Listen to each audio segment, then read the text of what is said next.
Welcome to the Rockstar Relationship Show with Keith and Jesse. Grab your favorite drink, put down your judgy attitude, and let's rock. Here we are with another edition of the Rockstar Relationship Show with Keith and Jesse. What up, girl? All right. This one's good. Mythbusters. Bum, bum, bum, bum. There's a lot of myths out there. I'm going to throw you for a loop on this one. Oh, gosh. The biggest myth I heard that really messed with my brain big time in my relationship with you specifically when we were over at the Oak Bend house. Okay. I can remember a very specific conversation I had with Aaron about this. Here's the myth. It's not in our notes. Oh, gosh. But we'll hit those in our notes Okay. in another episode. I heard this guy, he's about 75 on his third marriage, say, don't get in a relationship you have to work on. Just get in a relationship that works. Oof. Now, here's why that, and you may have heard that, and people have heard that, and it made me think I'm in the wrong relationship. Yeah. Because we're having to work on a lot of shit. That'd be anyone. No wonder. Only to find out people that knew this guy who made that comment, they call him a purse dog, a purse husband. Nobody Like wants his wife really runs the show, and he just kind of floats through life holding her purse and whatever. Mm-hmm. And he's a successful business guy and great dude. I've listened to his podcast, and he's really insightful. But that piece of advice is such bullshit that here's the analogy. You have two human beings that have come from entirely different backgrounds, that have entirely different views about life, love, who they are, what they want in life, and you are going to tell me that it's just going to be smooth sailing when you stick them under a roof? Or With how baggage? about this? And add kids. Ugh. At 3. This guy doesn't have any kids. That guy didn't have any kids. At So listen, if 3. you don't have any kids, you'll probably find somebody that's a good travel mate, and you might be easy, and things might be easy. But that is the exception, not the rule. Well, just so you guys know, too, Keith has 3 other kids. So I became a mom at 25 when I met you. Yeah, Two- stepmom. Stepmom, yeah, stepmom. Yeah, To teenagers. yeah. So that Which was wasn't fun. pleasant Yeah. for them or for you, Right. because they're like, "Who are you? That's got our dad's attention now, and Yeah. you're not our mom," and all things that you and I would have felt as teenagers. Sure. We probably would have acted just like them, if we're being Yes, honest. Sometimes I still do. I don't like my parents with other people. Yeah, there you go. So I want to hit this myth first, because you may have not heard it framed or phrased that way, such as you shouldn't be in a relationship you have to work on, just get in a relationship that works. But there's other myths that look just like it. The myth of here's the myth. Shouldn't it just be easier? Why is it so hard? Why are we speaking 2 different languages? Like, when did you learn Chinese? Like, speak English, woman. Mm-hmm. And vice versa. Mm-hmm. And so this myth of you shouldn't have to work on a relationship, you just get in a relationship that works, it rears its head in a lot of other directions. Dude, how depressing would it be if you think you're in the wrong relationship? Yeah. It drove me to leave. It drove you to leave. Mm-hmm. It has plagued so many of you watching this. I know it for a fact, and for those of you listening, it will creep into your head so much. This is why we encourage people to do our 7-day first aid kit and our 90-day survival guide, because it makes you think through things. It dispels a lot of those bullshit myths, but then it makes you show up in a way. This just came to me. It makes you show up in a way where you can actually say, I'm proud of how I showed up in that relationship. Like, I did love her or him in a way that I'm proud of. When you left, I was not proud of how I showed up in our relationship in any way, shape, or form. I was embarrassed. I felt deep shame. because I thought, wow, I just let an amazing lady go because I didn't show up. So that myth rears its ugly head. Now, what do you think of when I say relationships are work? Any relationship is work, or it's not going to work. But okay, so I go, hey, you got to work on your relationship. What are 2 or 3 things you think of? Communication, number one. Okay. Non-reactivity is Yep. something we had to learn. Me specifically. Mm-hmm. Because I'm Well, yeah, I mean, you too, but more me. Yeah. So when you say you're working on that, what does it mean to work on that? Does it mean to get a coach, get a mentor, study, read a book, bite your tongue? all of it. All of those, okay. Mm-hmm. So, like, for example, you do something to make me upset. I just breathe, or I'm like, well, Yeah. let's talk about that. Or Yeah. can we talk about it later when I'm not so upset? Yeah. Things like Yeah, that. because a lot of things, Yeah. there'd be times where you're just like, I'm upset with what you just said. Yeah. And for me too, I was the king of reactivity. Yeah. And You'd I like would pick it and pick it. I No, we would- have to talk about it. No, and I would say like things under your breath. digs and just I'm quick-witted. I know that Yeah. about me, and I can come up with. I mean, I did stand-up comedy for a while, Yeah. and you've got to be quick-witted with the. You got to be able to, get your verbal jujitsu on fast, and You'd say a lot of things. that was a huge thing. The other thing that I would have to do for me to work on me and work on us, was to ask myself good questions.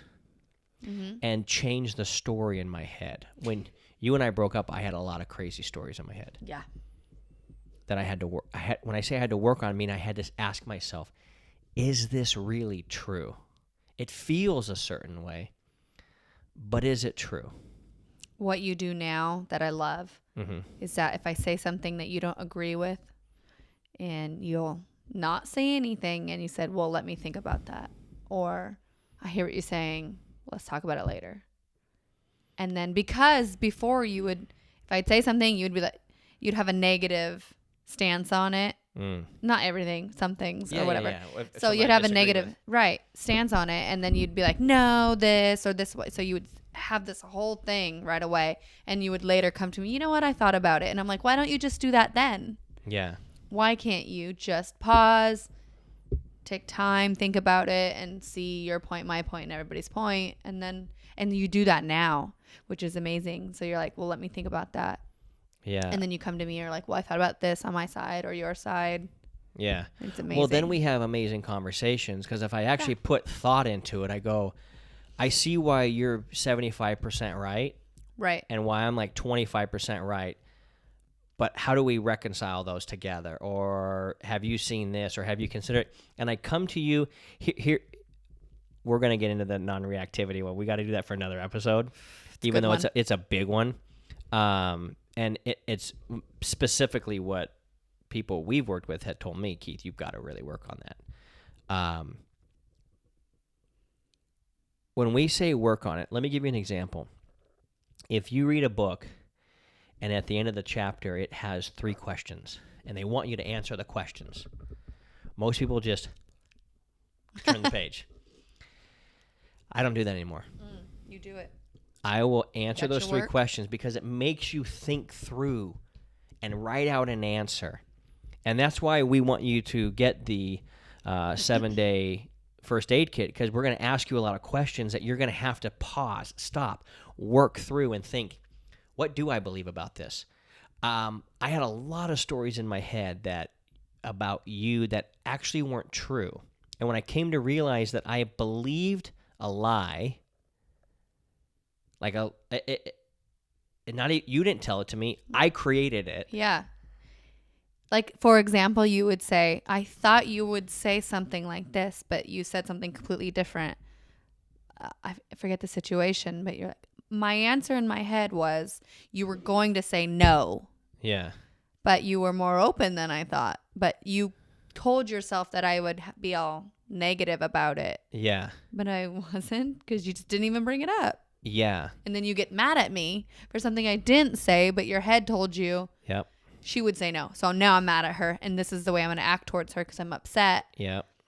And then I didn't even say anything. You're like, you didn't even give an opportunity to even answer. And now you're all mad at me. Yeah. Yeah. You would do that a lot, remember? Yeah. Mm-hmm. Yeah. Yeah. Like our South African surf coach would say, yeah. I love Mo. Okay. So when it comes to working on a relationship, I also believe when you believe I'm going to have to work on this, I think that's the course of nature. Go to any garden, there will be weeds unless a gardener tends them. Works on it. Go see anybody in their physical body, and if they don't work on it, it becomes soft, flabby, and not so attractive. Go look at any business that is not being tended to, and it will eventually flop. Just like your relationship. So it's just like it's so that's the only thing that's a difference. That's bullshit. Yeah. Especially because this is such a give and take. If I'm not pouring into you, then you kind of want to just be like, hey, fuck you, man. Mm-hmm. But if I am pouring into you, that's the beautiful thing about relationships and connection is like, oh man, I want to now just do so much for you. I want to make you so happy. Then it makes it easy. Exactly. Yeah. So it's number one, understanding there will be weeds. You're going to always have to tend things. Number two, we are imperfect human beings living in an imperfect world with imperfect perceptions. This always blows my mind. I was telling this to Garrett 2 days ago when we were surfing.